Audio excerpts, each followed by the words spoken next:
프랑스 최고의 패션 디자이너가 왜 국적을 버리고 한국인이 되었을까요? 한복 한 벌에 인생을 걸었다는 이 여자의 정체는 대체 누구일까요? 그녀가 서울 북촌 골목에서 마주친 한 사람, 그리고 그녀의 인생을 바꿔버린 한마디도 대체 무슨 일이 있었던 걸까요? 오늘은 세느강이 아닌 한강에서 다시 태어난 한 여자의 이야기를 전해드립니다. 그녀는 말합니다. 저는 국적을 바꾼 게 아니라 제 삶의 방향을 바꿨습니다. 지금부터 단 하나의 한복이 인생을 바꾼 프랑스 디자이너 하늘의 놀라운 한국 귀화 스토리를 실시간 감동에서 들려드립니다. 구독과 좋아요는 영상 제작에 큰 힘이 됩니다. 그럼 오늘의 사연 시작합니다. 안녕하세요. 저는 프랑스 파리에서 활동하던 디자이너 클레어 모랑입니다. 이 사연을 쓰는 지금도 손끝이 떨리고 있습니다. 왜냐하면 지금부터 말씀드릴 이야기는 이직이나 이주의 기록이 아니라 저희 정체성과 인생을 송두리째 바꾸어 놓은 전환점이기 때문입니다. 패션이라는 단어만으로도 숨이 벅차오르던 시절, 저는 오트쿠티르의 중심지에서 자라며 자연스럽게 이 업계로 들어서게 되었습니다. 럭셔리 브랜드에서 인턴으로 시작해 수석 디자이너 자리까지 오른 저는 누가 봐도 성공한 삶을 살고 있었습니다. 파리의 뷰가 한눈에 보이는 사무실, 매 시즌 전 세계 패션 관계자들이 몰려드는 컬렉션 무대, 유명 인플루언서와 셀러브리티들이 저희 브랜드를 입고 레드카펫을 밟는 모습은 익숙한 풍경이었습니다. 하지만 화려한 장면 뒤에 감춰진 저의 일상은 점점 피폐해지고 있었습니다. 매일 반복되는 디자인 회의, 트렌드에 쫓기는 디자인 수정, 마감 전날 밤을 새우며 옷의 한 땀 한 땀을 점검해야 했던 긴장감 속에서 저는 점점 저 자신을 잃어가고 있었습니다. 예전엔 가슴 뛰던 드로잉도, 천을 자르는 가위 소리도 이제는 그저 하루하루를 채우는 수단처럼 느껴졌습니다. 그러던 어느 날 밤, 마감으로 밤을 새운 후 지친 몸을 소파에 던지고는 넷플릭스와 유튜브를 번갈아가며 무의미하게 화면을 넘기고 있었습니다. 그때 알고리즘이 저에게 낯선 영상을 추천했습니다. 서울 패션위크 전통과 미래의 만남. 평소 같으면 그냥 지나쳤을지도 모를 영상이었지만 그날따라 무언가에 끌리듯 영상 플레이 버튼을 눌렀습니다. 화면 속에는 이전에 본 적 없는 아름다움이 펼쳐져 있었습니다. 한복의 유려한 곡선, 고운 색채, 모델들의 부드러운 움직임이 마치 한 편의 무용처럼 느껴졌습니다. 옷이 단지 몸을 감싸는 도구가 아니라 감정을 전달하는 언어처럼 느껴졌습니다. 그 정서적인 깊이와 미감은 서양의 패션에서 느낄 수 없었던 새로운 감동이었습니다. 저는 그날 밤 한복에 대해 미친 듯이 검색하기 시작했습니다. 전통 염색 방식, 조선시대의 복식사, 한복이 현대에 어떻게 재해석되고 있는지에 관한 기사와 영상을 밤새 읽고 또 보았습니다. 그리고 문득 생각이 들었습니다. 한국에 직접 가보고 싶다. 처음에는 호기심이었습니다. 그저 짧은 여행, 한복의 본고장에서 전통을 느껴보고 싶다는 정도의 생각이었죠. 그래서 바로 다음 날, 저는 비행기 표를 예매하고 휴가를 신청하고 여행 계획을 세웠습니다. 누군가에게는 충동적인 행동으로 보였겠지만 제게는 마음속 깊은 갈망이 이끄는 일이었습니다. 그렇게 2주 후 저는 인천국제공항에 도착했습니다. 한국은 처음 방문하는 나라였지만 이상하리만큼 낯설지 않았습니다. 공항의 질서정연한 분위기, 길 안내를 도와주는 자원봉사자들, 지하철을 타고 이동하며 마주한 사람들의 표정, 그 모든 것이 무겁지 않았고 오히려 마음을 편안하게 해주었습니다. 특히 북촌의 골목길을 처음 걸었을 때의 기억은 아직도 생생합니다. 좁은 돌길을 따라 이어진 고즈넉한 한옥들, 바람에 흔들리는 나무 창살, 그리고 담장 너머로 들려오는 장독대의 뚜껑 닫히는 소리, 마치 시간의 틈새로 들어온 것 같았습니다. 그렇게 걷다가 우연히 작은 공방 하나를 발견하게 되었습니다. 지수한복이라는 손글씨 간판이 달린 그곳은 외관부터 특별했습니다. 마치 오래된 시 한 편처럼 소박하고도 아름다운 분위기를 풍기고 있었죠. 문을 열고 들어서자 은은한 한약 냄새와 천의 향기가 어우러진 고요한 공간이 펼쳐졌습니다. 그리고 그 중심에 나이 지긋한 한복 장인이신 한지수 선생님이 계셨습니다. 지수 선생님은 조용히 제게 다가와 물으셨습니다. 관광 오셨어요? 저는 어설픈 영어로 프랑스에서 디자이너로 일하고 있으며 한복을 직접 보고 싶어서 왔다고 설명드렸습니다. 선생님은 잠시 눈을 감고 생각하시더니 조용히 고개를 끄덕이고는 한쪽 벽에 진열된 천들과 옷들을 보여주셨습니다. 그 순간 저는 말로 표현할 수 없는 감정에 사로잡혔습니다. 수백 번 봐온 서양 패턴의 옷들과는 전혀 다른 구조와 섬세함, 손바느질로 이어진 선들, 세계 조화, 옷 한 벌에 담긴 이야기와 철학이 제 가슴 깊은 곳을 울렸습니다. 몇 시간이 흘렀는지도 모른 채 저는 그 공간에 앉아 선생님의 작업을 바라보았습니다. 그리고 저도 모르게 말했습니다. 제가 이걸 배우고 싶어요. 그냥 흥미가 아니라 진심으로요. 지수 선생님은 제 눈을 가만히 들여다보시고는 조용히 대답하셨습니다. 돌아오세요. 그럼 시작할 수 있어요. 그날 밤 저는 호텔 방 창가에 앉아 서울의 야경을 바라보며 생각했습니다. 정말 여기에 나의 미래가 있을까? 그 질문에 명확한 답은 없었지만 한 가지는 분명했습니다. 파리로 돌아간 후에도 제 마음은 이곳에 남아 있을 것이라는 사실. 그리고 그 예감은 틀리지 않았습니다. 저는 그 여행을 마친 후 프랑스로 돌아갔지만 매일매일 한국을 그리워하게 되었습니다. 결국 저는 진심을 확인했고 결심하게 되었습니다. 다시 한국으로 돌아가겠다고요. 그리고 이번엔 관광객이 아니라 배우는 사람으로요. 프랑스로 돌아온 직후 저는 이전처럼 사무실 책상 앞에 앉아 도면을 그리고 회의에 참석하고 마감 전쟁을 치르는 일상을 되찾았습니다. 겉으로는 아무 일 없던 듯 일상이 흘러갔지만 제 안에 무언가는 분명히 변해 있었습니다. 디스플레이에 비친 옷의 실루엣을 보면서도 자꾸만 한복의 선이 떠올랐고 원단을 고를 때도 자연스럽게 저고리의 색감과 곁들이면 좋겠다는 생각이 들곤 했습니다. 이상하게도 서울의 바람과 북촌 골목길의 고요함, 지수 선생님의 침착한 손놀림, 그리고 그 공간에 흐르던 느린 시간들이 자꾸 떠올랐습니다. 마치 그곳이 저의 잃어버린 고향인 양 점점 더 간절해졌습니다. 결국 저는 모든 것을 내려놓기로 결심했습니다. 브랜드의 수석 디자이너 자리를 사직하고 파리의 작은 아파트를 정리했습니다. 그 소식을 들은 부모님은 충격에 휩싸이셨습니다. 클레어, 이게 무슨 일이야? 단지 여행 하나로 인생을 바꾸는 게 말이 된다고 생각하니? 어머니는 그렇게 말하며 눈물을 흘리셨습니다. 아버지는 더욱 단호했습니다. 그곳에서 널 알아주는 사람이 있긴 하니? 내가 프랑스에서 어떤 위치였는지 생각해봐라. 내 경력을 망치는 일이야. 저는 부모님의 말을 끝까지 경청했습니다. 이해도 했습니다. 하지만 그 모든 걱정과 반대에도 불구하고 저는 이미 마음을 정하고 있었고 그 선택이 충동이 아님을 확신하고 있었습니다. 2022년 4월 저는 2개의 큰 캐리어를 들고 인천국제공항에 다시 섰습니다. 이번엔 여행객이 아닌 새로운 삶을 시작하러 온 한 사람으로서였습니다. 공항에 도착하자마자 저는 다시 한번 그 특유의 질서정연하고도 따뜻한 분위기의 위로를 받았습니다. 서울에 도착한 저는 곧바로 북촌의 지수 한복 공방으로 향했습니다. 문을 열자 익숙한 종소리가 울렸고 여전히 그 자리에서 재단 중이던 지수 선생님은 고개를 들어 저를 바라보셨습니다. 돌아왔네요. 그 말 한마디에 저는 울컥하는 감정을 억누를 수 없었습니다. 그렇게 저는 지수 선생님의 수습생으로서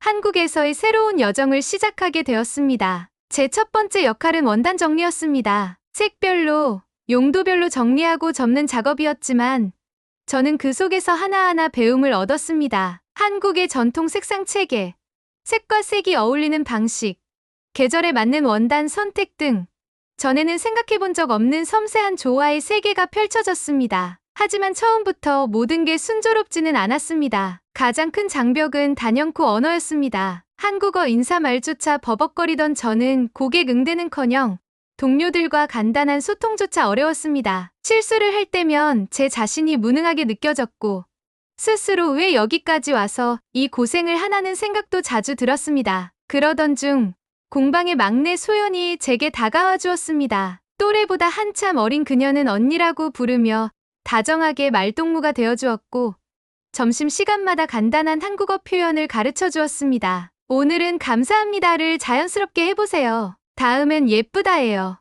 그녀의 웃음과 메모지는 저희 불안감을 조금씩 녹여주었습니다. 시간이 흐르면서 저는 언어뿐 아니라 문화적 차이도 체감하기 시작했습니다. 예를 들어 디자인 회의에서도 한국 특유의 눈치 문화와 간접적인 표현 방식은 처음엔 매우 낯설었습니다. 프랑스에서는 자신의 의견을 강하게 피력하는 것이 디자이너로서 당연했지만 한국에서는 그것이 자칫 무례하게 비칠 수 있다는 사실을 체득해야 했습니다. 하지만 그 차이를 이해하고 받아들이려 노력할수록 점점 한국 문화의 섬세함과 배려를 존중하게 되었습니다. 누군가에게 말하지 않아도 마음을 알아주는 정이라는 감정은 프랑스에서는 쉽게 경험하기 어려운 따뜻함이었습니다. 지수 선생님은 제가 지칠 때마다 한마디씩 다정하게 말씀해 주셨습니다. 속도는 중요하지 않아요. 대신 진심은 항상 느껴지죠. 그 말은 제게 커다란 위로가 되었습니다. 3개월쯤 지났을 무렵 저는 어느새 시장 상인들과 간단한 농담을 주고받고 한복의 간단한 재단은 혼자서 할 수 있을 만큼 실력이 늘어나 있었습니다. 그리고 그 즈음 지수 선생님은 제게 중요한 제안을 하셨습니다. 서울에서 전통 공예를 배우는 외국인을 위한 프로그램이 있어요. 참가해보겠어요? 당신은 진지한 마음을 가진 사람이니까요. 그 말에 저는 고개를 끄덕였습니다. 한국에서 진짜 무언가를 만들어보고 싶었습니다. 비록 서툴지만 이제는 제 손끝으로 이 문화의 일부를 짓고 싶다는 마음이 강하게 들었습니다. 이렇게 저는 외국인 체류자가 아닌 진짜 배우는 제자가 되기로 마음먹었습니다. 물론 앞으로 어떤 일이 기다리고 있을지는 알 수 없었습니다. 하지만 한 가지는 확실했습니다. 저의 삶은 이제 한복의 주름처럼 새로운 결을 만들어가고 있었습니다. 전통공예 연수 프로그램에 참여한 저는 매일 아침 한복 교실로 향했습니다. 그곳에는 다양한 국적과 배경을 가진 사람들이 모여 있었고 우리는 함께 재단법을 배우고 옷감을 만지고 실을 꿰었습니다. 겉보기에는 모두가 즐겁고 열정적으로 배우고 있는 듯 했지만 제 마음은 점점 복잡해져 갔습니다. 프로그램 중반쯤 연수생들이 직접 만든 한복 작품을 전시하는 작은 행사가 열렸습니다. 저는 다나함을 주제로 한 배자를 제작했고 많은 이들이 제 작품 앞에 멈춰 섰습니다. 정말 외국인이 만들었다고요? 거의 장인이네요. 라는 말은 제게 큰 칭찬이었고 저는 속으로 기쁨을 감추지 못했습니다. 그러나 전시가 끝난 뒤 한 연수 프로그램 운영 관계자가 조심스럽게 저를 불렀습니다. 클레어 씨, 혹시 나중에 한국에서 한복 관련 일을 하실 계획이신가요?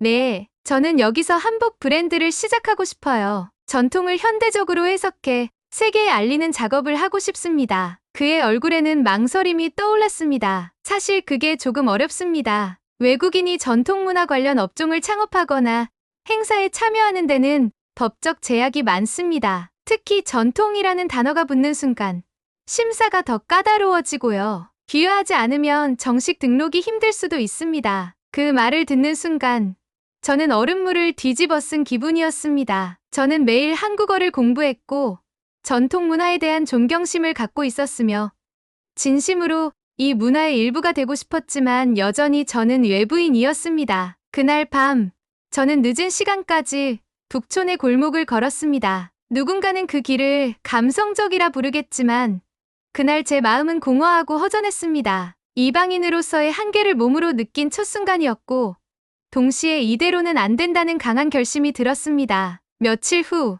저는 지수 선생님께 조심스럽게 제 고민을 말씀드렸습니다. 선생님, 저는 이곳에 머물고 싶습니다. 진짜 한국인이 되고 싶어요. 단지 외국인으로서 머무는 게 아니라 이 문화 속에서 제 뿌리를 내리고 싶어요. 선생님은 고개를 끄덕이셨습니다. 한복은 단지 옷이 아닙니다. 그 안에 담긴 철학과 삶의 방식이 있지요. 클레어 씨가 진심이라면 국적보다 중요한 걸 이미 갖고 있다고 생각해요. 그 말은 제 가슴을 울렸습니다. 그러나 동시에 현실적인 문제도 있었죠. 진짜 한국인이 되기 위해서는 대한민국의 시민이 되어야 했습니다. 즉, 귀화가 필요했습니다. 그날 이후 저는 법무부 홈페이지에 들어가 귀화 조건을 하나하나 확인했습니다. 5년 이상의 거주 요건, 한국어 능력 시험 4급 이상, 기본 소양 시험, 생계 유지 능력 증명 그리고 무엇보다 중요한 점 하나, 프랑스 국적을 포기해야 한다는 것. 그 조건들을 보며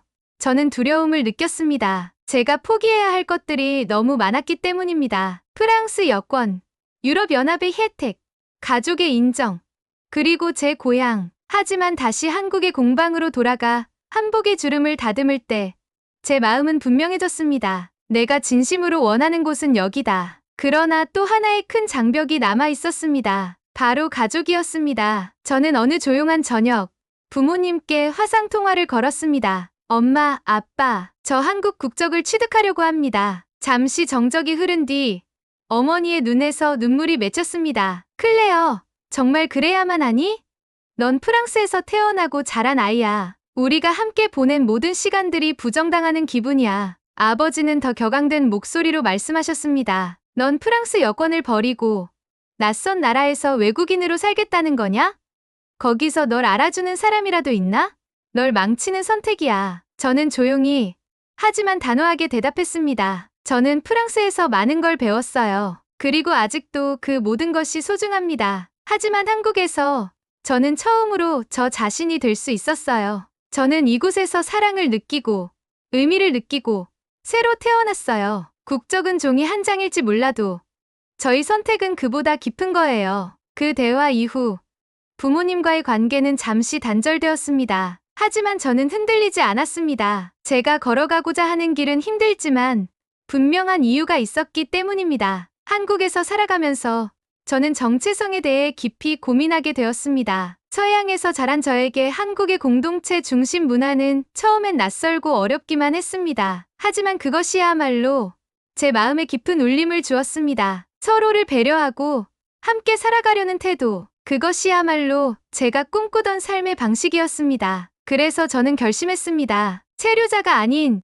이 문화의 일부로 살아가고 싶다고. 단지 한국에 사는 사람이 아니라 한국을 사는 사람이 되고 싶다고요. 귀화를 준비하며 저는 매일 한국어와 씨름하고 공방 일을 병행하며 밤늦게까지 시험 공부를 했습니다. 몸은 지쳤지만 마음은 그 어느 때보다도 단단해졌습니다. 그리고 저는 확신하게 되었습니다. 국적은 단지 출생의 결과가 아니라 선택의 결과가 될 수 있다는 것을요. 귀화를 결심한 후 저는 하루하루를 더 치열하게 살아갔습니다. 공방에서는 늘 손에 시를 들고 있었고 밤에는 한국어 능력 시험을 준비하며 문법 노트를 정리했습니다. 특히 쓰기와 말하기 영역은 외국인에게 매우 까다로운 관문이었고 한국식 예절과 역사까지 포함된 기본 소양 평가는 암기와 이해를 모두 필요로 했습니다. 무엇보다 큰 부담이었던 건 귀화를 위한 면접이었습니다. 단지 지식이 아니라 왜 한국인이 되고 싶은가?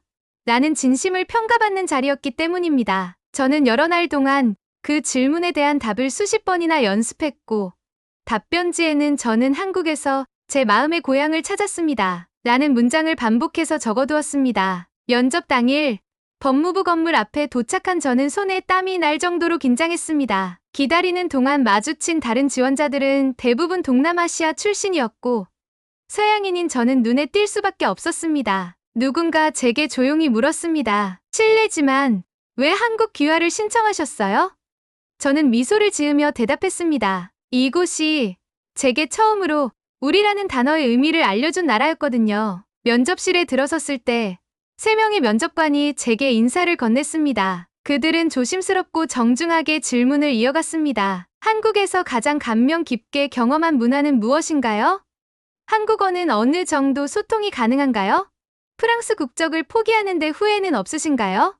저는 거짓 없는 말로 대답했습니다. 처음엔 단지 옷이 좋아서 왔습니다. 하지만 이제는 그 옷을 만드는 사람들, 그 옷을 입는 철학, 그 옷을 나누는 공동체를 사랑하게 되었습니다. 한국의 전통은 단지 과거가 아니라 지금 이곳 사람들의 일상 속에 살아 숨쉬는 생명이라는 걸 느꼈습니다. 면접을 마치고 돌아가는 길, 저는 혼자 한강변 벤치에 앉아 하늘을 바라봤습니다. 구름 한 점 없는 파란 하늘이 유난히 높게 느껴졌습니다. 그래, 이름은 하늘로 하자. 그때 처음으로 제 새로운 이름이 마음속에 떠올랐습니다. 그리고 약 한 달 후, 기다리던 결과가 도착했습니다. 축하합니다. 클레어 모랑님의 대한민국 국적 취득이 최종 승인되었습니다. 그 문장을 읽는 순간 저는 눈물을 흘렸습니다. 단지 행정적인 승인이나 법적 절차가 아니었습니다. 제 삶을, 제 정체성을 제가 선택하고 만든 것이었습니다. 그날 공방에 가자마자 지수 선생님께 말씀드렸습니다. 저